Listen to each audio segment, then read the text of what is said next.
नमस्कार, स्वागत है आपका इंडिया न्यूज 28 में। आइए बात करते हैं उत्तर प्रदेश की कुछ खास खबरों की। मथुरा के बेलवन में मां लक्ष्मी जी के दर्शन के लिए उमड़ा जन सैलाब। मथुरा मांड विधानसभा क्षेत्र के गांव जहांगीरपुर के निकट यमुना किनारे बेलवन मंदिर पर लगे मेले में मां महालक्ष्मी जी के दर्शनों के लिए पौष माह के पहले बृहस्पतिवार को श्रद्धालुओं की भीड़ उमड़ पड़ी। भक्तों ने दर्शन कर मनौती मांगी, भंडारे में खिचड़ी का प्रसाद ग्रहण किया। मान्यता है कि बांसुरी की धुन पर श्री कृष्ण के साथ महारास में सम्मिलित होने के लिए महालक्ष्मी आज भी यमुना किनारे बेलवन में तपस्या कर रही हैं। यहाँ पौष माह के प्रत्येक बृहस्पतिवार को मेले का आयोजन किया जाता है। बेलवन में पौष माह के पहले बृहस्पतिवार को मां लक्ष्मी जी के दर्शन का महत्व है। बेलवन में श्रद्धालु पहुंचने लगे मंदिर में लक्ष्मी जी के दर्शन के लिए देर शाम तक भीड़ उमड़ती रही। मेले में महिलाओं और बच्चों ने झूलों का आनंद और चाट पकौड़ी का स्वाद लिया।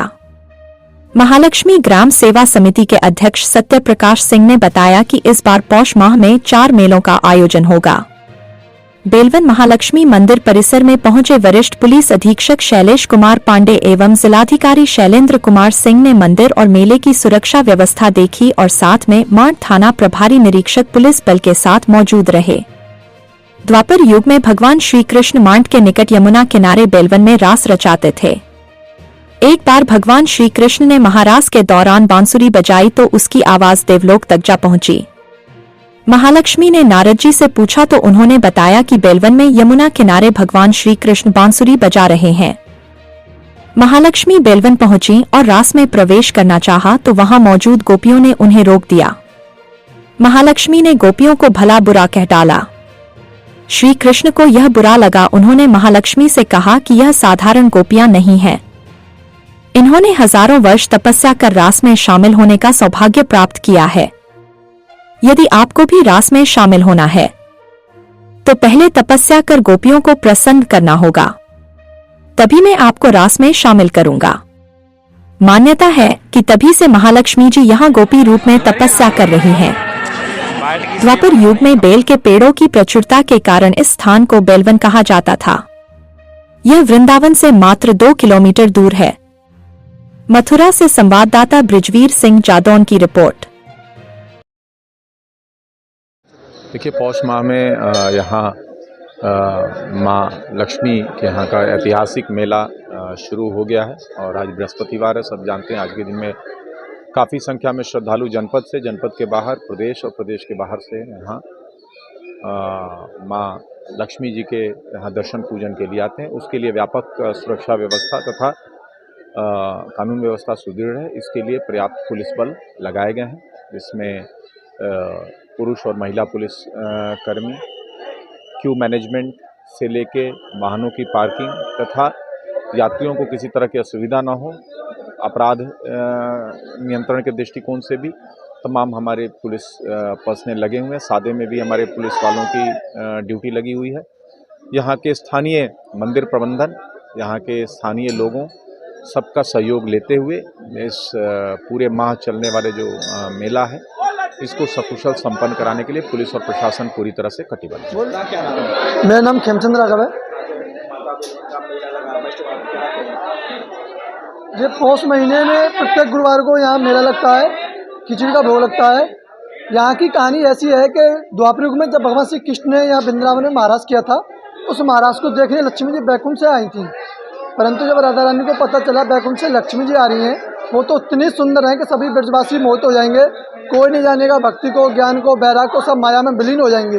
तो लक्ष्मी जी को रोकने के लिए राधा रानी स्वयं कृष्णा को यहाँ बेलवन में भेज दिया। बेलवन जो ब्रज के 12 बने हैं उनमें से एक बने बेलवन। घना बना जंगल था, झाड़ियाँ थी, बेल के पेड़ थे, इसलिए इसको बेलवन कहते हैं। जब भगवान श्री कृष्ण यहाँ लक्ष्मी जी को देखा, बोले आप कौन हो, कहाँ जा रही हो? तो लक्ष्मी जी कहते हैं मैं बैकुंठ की महारानी हूँ, मेरा नाम श्री महालक्ष्मी जी, मैं सीधा वृंदावन के लिए जा रही हूँ। तब भगवान श्री कृष्ण ने कहा क्या आप वृंदावन नहीं जा सकती हो? तो लक्ष्मी जी कहते क्यों नहीं जा सकती हूँ? क्या मैं सुंदर नहीं हूँ? क्या मैं स्त्री नहीं हूँ? प्रकृति के तीनों गुण मुझ में समान है। जितना भी संसार में ऐश्वर्य वो मेरे हाथ है। वो ब्रज की गोपिकाएं, गोबर डालने वाली, छाछ धोने वाली, उनको तो रास में प्रवेश मिला है, मुझे क्यों नहीं मिल सकता? तब भगवान श्री कृष्ण ने कहा कि आप पहले राधा रानी की भक्ति करिए, वैराग्य लेके आइए, तब करिए, तब आपको रास में प्रवेश मिलेगा। तो उसी समय से लक्ष्मी तपस्या कर रही हैं। मान्यता है कि यहाँ पौष के महीने में प्रत्येक गुरुवार को मेला लगता है। पौष के महीने में ही लक्ष्मी जी का यहाँ वृंदावन के लिए आई थी महाराज देखने के लिए। कितनी दिवसीय ये मेला रहेगा? देखिए इस बार चार गुरुवार पड़ रहे हैं, तो ये पूरा मेला तो 1 महीने का रहता है। पौष लगते ही मेला चालू हो जाता है, पर जो मेला लगता है वो लाखों की भीड़ में लगता है, जो प्रत्येक गुरुवार को होता है। सारज मंदिर की व्यवस्था क्या व्यवस्था रही है? जय, आज जैसा आप सभी लोग जानते हैं कि यहाँ माँ लक्ष्मी के इस मंदिर में इस पूरे पूरे मेला आयोजित होता है। इसमें न केवल जनपद के बल्कि पूरे प्रदेश के श्रद्धालु जन यहाँ आते हैं, माँ की आराधना करते हैं। चूँकि श्रद्धालुओं की संख्या बहुत अधिक होती है, तो उसको दृष्टिगत रखते हुए यहाँ पूरी क्यू सिस्टम की, बाकी कानून व्यवस्था के लिए मजिस्ट्रेट और पुलिस अधिकारी यहाँ पे लगातार ड्यूटी पे लगाए गए हैं। और हम लोगों का प्रयास यही है कि जो भी श्रद्धालु जन आ रहे हैं वो सुविधा से दर्शन करके यहाँ से जा सके। इसके अलावा तमाम लोग भंडारे भी यहाँ लगाते हैं, तो भंडारे वाले भी सुविधापूर्वक भंडारे लगाएं और किसी तरह गंदगी आदि ना हो, इसकी पूरी व्यवस्था की गई है। तो यहाँ पे आने की, स्ट्रीट लाइट की, पब्लिक एड्रेस सिस्टम, सारी व्यवस्थाएं कंप्लीट है। और अभी आज पहला बृहस्पतिवार पड़ रहा है, तो आज मेला है और बाकी इस व्यवस्था को हम लगातार बेहतर कर रहे हैं और हमें उम्मीद है कि लोगों को कोई असुविधा नहीं। किस तरह के पॉइंट की आप बात कर रहे हैं? जैसे पुलिस बल जगह सब तैनात किया गया है। देखिए, वो आवश्यकता अनुसार भीड़ के हिसाब से उसका निर्धारण होता है। उसके बारे में एसएसपी साहब आपको विस्तार से बता देंगे।